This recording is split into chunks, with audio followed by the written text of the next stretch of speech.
আমার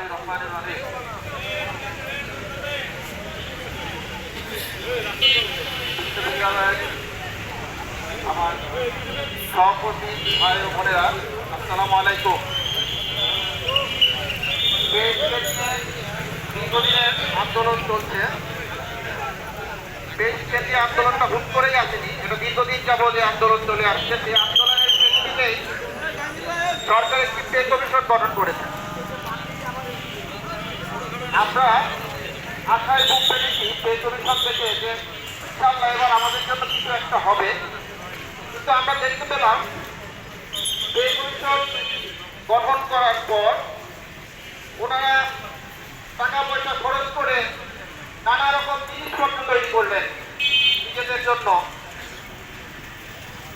মিটিং করলেন, সেমিনার করলেন, চা খাইলেন, সম্মানী নিলেন, লাঞ্চ করলেন, সবই করলেন সরকারি টাকায়। আমাদেরও ডাকলেন।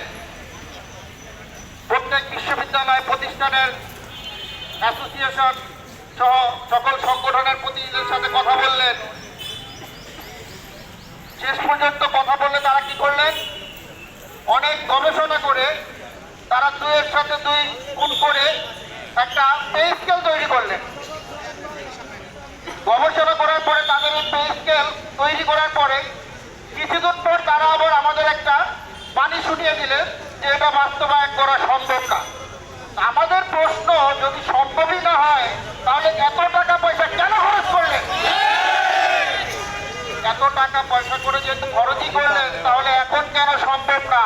যেহেতু পারবেনই না, তাহলে কেন আপনারা এই কাজটা করলেন? আমাদেরকে আশা দিলেন। আমি মনে করি যে আমাদের প্রধান উপদেষ্টা যিনি আছেন, একটা সম্মানী ব্যক্তি, নোবেল বিজয়ী ব্যক্তি, উনি আমাদের দেশকে দিতে চান, আমরা মনে করি, আমরা আশাবাদী।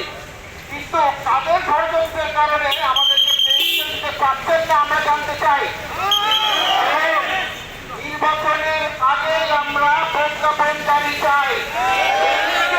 কোনো প্রকার তার বাহানা আমরা সহ্য করবো না। আমাদের বৃদ্ধে আগে থেকে গেছে। অতএব আমরা বলতে চাই, আগামী 6 তারিখে মহাসমাবেশে যদি আগেই যদি আমাদের স্কেলের